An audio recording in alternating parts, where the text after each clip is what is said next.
날씨가 많이 추워졌습니다. 다른 지역에서는 벌써 첫눈도 내렸다 카지야.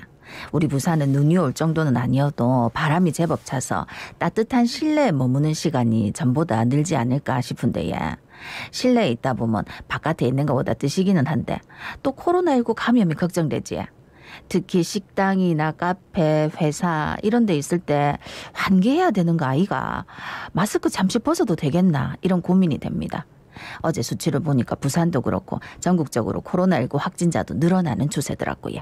앞으로 어쩌면 좋을지 이야기 나눠보겠습니다. 예, 대한가정의학회 코로나19 비상대책위원이죠. 동아대학교병원 한성호 교수 전화 연결돼 있습니다. 교수님 안녕하십니까? 안녕하십니까? 네, 안녕하십니까? 자, 어제 부산의 코로나19 확진자가 74명. 와, 70명 딱 보는 순간 왜 이러지? 이렇게 깜짝 좀 놀랐어요. 어떻게 보고 계시는지요? 그렇습니다. 거의 50명대 이상이 별로 없다가 네네. 최근에 우려하던 대로 이번 주 수요일부터 70명이 넘는 숫자가 됐습니다. 부산 지구의 한 초등학교 특별 수업을 하던 강사가 확진 판정받고 관련 수업에 관련된 학생 12명이 확진 판정을 받았고요. 예예. 서구에 있는 예능센터에서도 종사자 3명, 수강자 4명이 확진됐습니다. 그리고 이러한 주요 환자들을 추가로 계속 확진자가 확진되고 있는 상황이 진행되고 있어서 더욱 걱정입니다. 수영구의 한 목욕탕에서도 집단 감염이 사례가 있어 현재 3명이 확진 판정을 받았는데요. 지금 74명이 우려한 대로 세 자리 숫자의 그런 확진으로 퍼지지 않아야 되는데 네, 예. 이런 부분들이 지금 추가로 확진될 가능성이 굉장히 많아서 아마 이번 주 내로 또 그런 추가 확진 또 세 자리를 경험하지 않을까 굉장히 걱정이 됩니다. 예. 우리가 작년부터 계속 이렇게 교수님하고 코로나19 상황을 얘기하면서 이제 겨울이 되면 더 걱정이다 이 얘기는 쭉 해왔었다 아닙니까? 건조하니까 바이러스 더 확산 속도도 빨라질 것이고 실내에 있으니까 추우니까 문을 닫아서 환기도 안 되고 지금 이런 상황인데 그래도 우리가 코로나19 감염 조금 막기 위해서는 어떻게 하는 게 좋을까요? 실내에서 제일 중요한 것은 우리가 이제 에어로졸이라고 하죠. 예. 우리가 비말이라고 표현하는데 그게 10m 이상 확산할 수 있고 공기 중으로 일반적으로 3시간 정도 생존합니다. 그런데 10분 내외의 자연 환기만 해도 3분의 1 정도까지 위험이 감소되거든요. 특히 이제 맞바람, 전우면 창문이나 출입문을 여는 경우에는 5분만 해도 거의 대부분의 오염물질이 없어지고 바이러스가 없어지는 효과가 있습니다. 그래서 하루 최소 3회 이상 매분 10분 이상 가급적 하나의 창문이 아니라 2개 이상의 창문과 문을 열어주면 효과가 충분히 있는 것으로 알려져 있고요. 예. 실내 이제 환기 설비가 있다면 지속적으로 좀 가동해 주는 것도 좋은 방법이라 생각됩니다. 예. 우리나라 코로나19 신규 확진자 전국적으로는 2,425명, 입원 중인 위중증 환자가 460명. 근데 역대 이게 최다라고 그러더라고요. 위중증 환자 이렇게 급증한 이유가 어디 있다고 보세요? 여러 가지 이유가 있다고 생각합니다만 예. 사실은 이 위중증 환자가 300명을 넘어서는 이런 숫자는 3차 유행 이후로도 계속 있어 왔습니다. 예. 그런데 지금 우리가 400명대를 넘어선 것뿐만 아니라 일주일 동안 거의 100명 이상이 늘었거든요. 일주일 상은 360명에서 460명까지 굉장히 가파른 증가세가 있는데 예. 이건 아무래도 결국은 확진자의 수가 늘면 위중증도는 사실 백신을 맞고 난 뒤에 그 퍼센트는 준다고 해도 그 숫자가 느는 만큼 늘 수밖에 없습니다. 예. 특히 연세가 많으신 60대 이상, 특히 80대 이상의 환자에서 굉장히 늘어나고 있기 때문에 위중증으로 인한 사망의 가능성도 높다라고 생각됩니다. 예.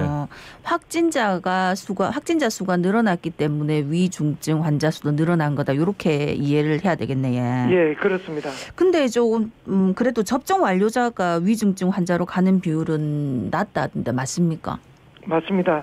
다행스럽게 접종을 했던 환자의 분들의 중증화율은 0.56%로 일반적인 미접종의 3% 가까운 그에 비해서는 굉장히 낮죠. 예. 그렇지만 우리가 이제 그거는 일반적인 젊은 사람들까지 포함한 부분이고요. 실제로는 80세 이상의 분들이 대부분 굉장히 위험성의 경우가 많은데 미접종자 80세 이상의 경우에는 중증도로 갈 확률이 27%가 됩니다. 예. 그러면 3명 중에 1명은 위중증으로 갈 확률이 굉장히 높다는 뜻이고요. 예. 접종을 하신 분들은 8%니까 굉장히 차이가 큽니다. 그래서 이 미접종은 연세가 드신 분일수록 더욱더 위험성이 높아지기 때문에 우리가 노인분들의 어르신들의 이런 예방접종이 굉장히 중요하다는 것이 더욱더 강조되고 있습니다.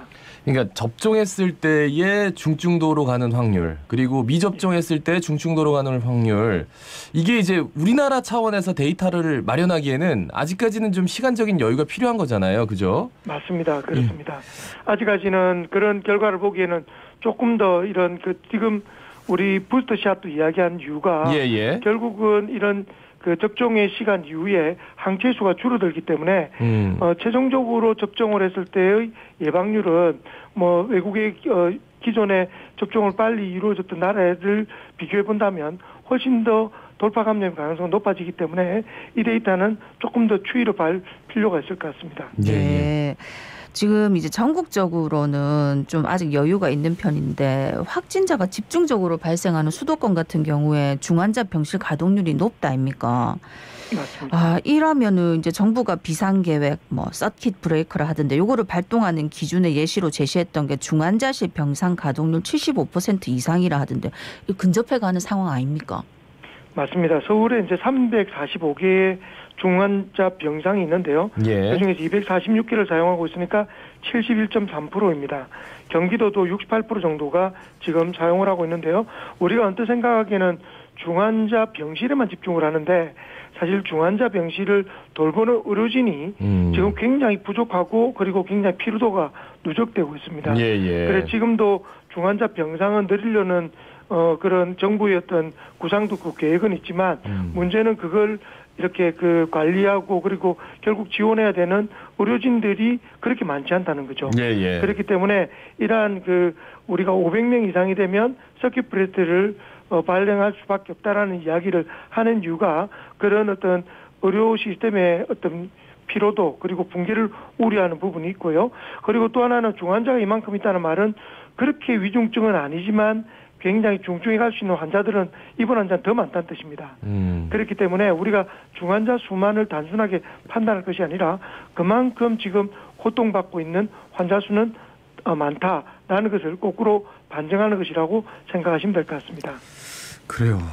중환자 수도 늘어나고 있고 또 의료 인력들도 피로도 늘 말씀을 많이 해주셔가지고 저희도 기사를 통해서 많이 봤고 그래서 이제 앞으로 더 혹독한 겨울이 될 거다. 이런 예상도 있더라고요. 어떻습니까? 네, 맞습니다. 이번 겨울이 어쩌면 이대로만 간다면 어쩌면은 위드 코로나가 좀 빠르다라는 이야기가 있는 이유가 이러다가 만약에 혹시나 폭증을 하는 또 이제 트윈데믹이라 하죠. 독감의 시대 시기가 또 와서 독감이 확산되는 시기까지 겹치게 된다면 의료 시스템에 굉장히 부하가 걸리고 그러면은 좀 치료에도 조금 어려움이 따르는 상황까지 올 수도 있습니다.